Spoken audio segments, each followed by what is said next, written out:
bit low. Good harassing from Spurs again, and it's Stewart who plays it through. Lukic has hesitated, and Howells gets it through the goalkeeper, and Tottenham do have the lead now.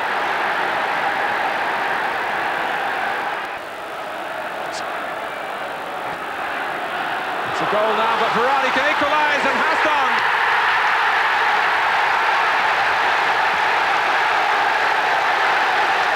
Well, it's been a match that has threatened this, but it's been disallowed.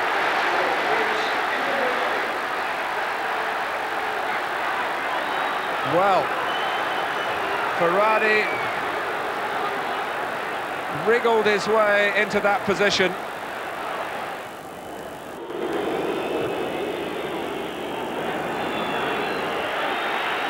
Tottenham still have the lead, and they're looking to add to it. And Stewart and Lineker, it's 2-0. It might have been 1-1. Leeds feel it should have been 1-1. An extraordinary chapter of events.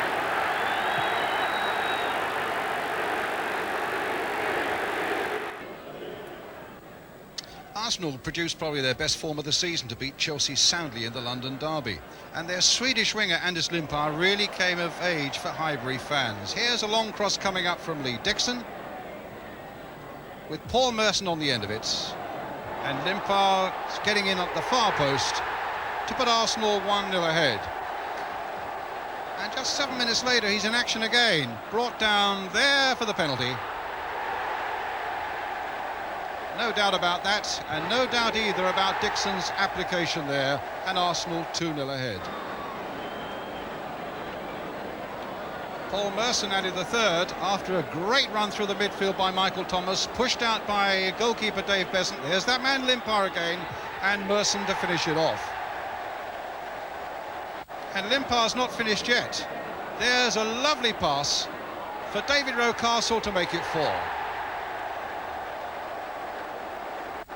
But Chelsea had the last word with a late consolation on an afternoon when there was little to console them. Goodness knows what Nigel Winterburn was trying to do there. Kerry Dixon's cross, Kevin Wilson's finish, and it's 4-1. And Chelsea had a penalty opportunity too to grab some respectability. But this time Kevin Wilson balloons it high over the bar. That sums up Chelsea's afternoon.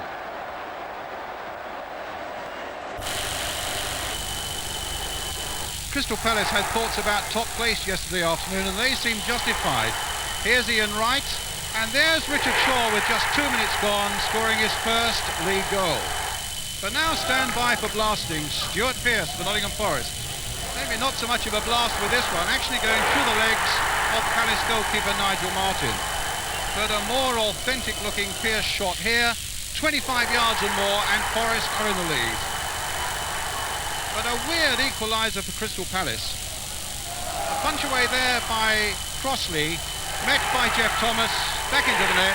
It's 2-2.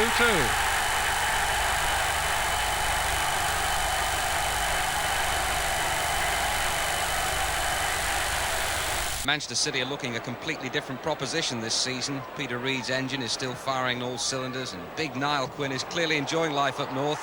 His second goal of the season, his overall contribution first rate.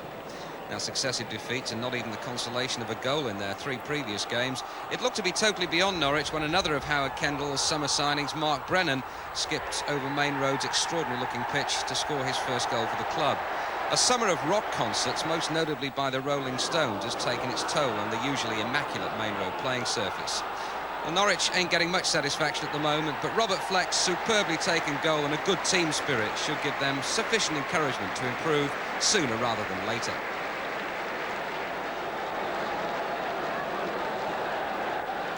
Roy Wegerle looking more and more a genuine Queen's Park Rangers number 10. Remember Marsh, remember Bowles. There's the 1990 version, putting Queen's Park Rangers a goal ahead against Luton Town. A run from the back by David Bardsley, looking very impressive indeed. The little chip there, Andy Centre meeting it with a close range header, and Rangers are 2 up. Now stand by for a rare goal by Ray Wilkins. Even rarer, it came from his head. And that's 3. Just for a moment, play swung to the other end. Luton pull one back, the goal scorer, Kerry Hughes. But before long, it was business as usual. Wegley again, what a way to treat his old teammates. Turning well, beating another, a shot inside the far post, and Rangers make it 4. 2 minutes later, maybe the best goal of the game. Scorer this time, Mark Falco, with a splendid volley there. It was so much Queen's Park Rangers Day, even Paul Parker got on the score sheet. Here's Paul's goal, and a fine victory for QPR.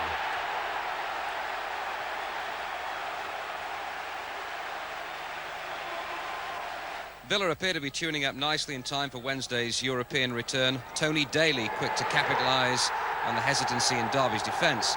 Villa won at the baseball ground last season and put the issue beyond doubt this time, courtesy of David Platt's volley that took a slight deflection.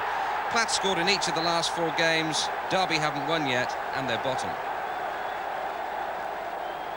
Vinnie Jones, first appearance for Sheffield United after his transfer from Leeds, back with manager Dave Bassett, but all to no avail.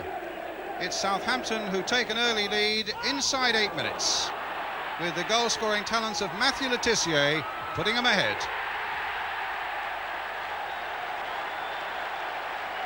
And they'd scored another before half-time. A real towering header here from Russell Osman, back after injury, and it's Rod Wallace forcing it home. 2-0 Southampton.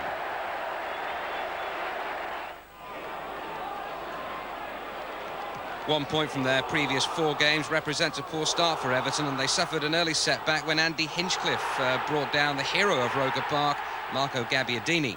Peter Davenport against the club he supported as a boy. But there are signs that Everton are beginning to get their act together.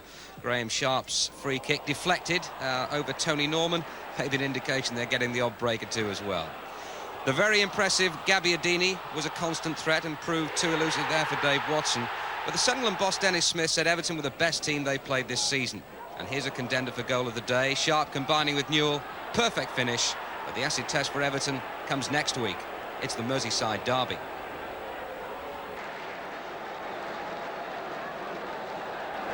Barnes to McMahon. John Barnes again. Lovely ball played there towards McMahon. Played in there. Beardsley!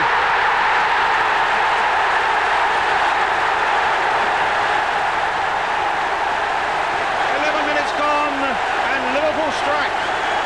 And Beardsley all smiles is the man who does it.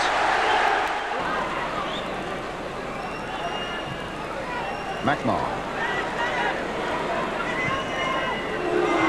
Barnes. Delightful ball again by Barnes. McMahon in for Beardsley! That makes it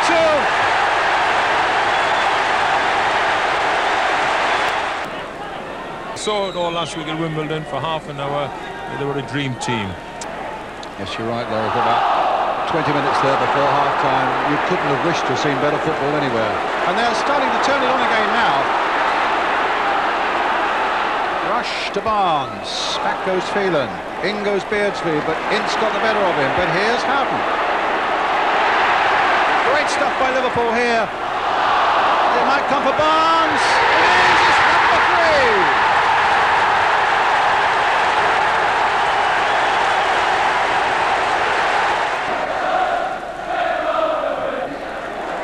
Whelan doing well there. McMahon slipping it forward to Beardsley. Tried to get Rush going again. The free kick very quickly taken there, but Beardsley's onside. That's his hat-trick. United racing towards the linesman. They thought Beardsley was offside, but the flag stayed down. Beardsley went on, and he's got a hat-trick.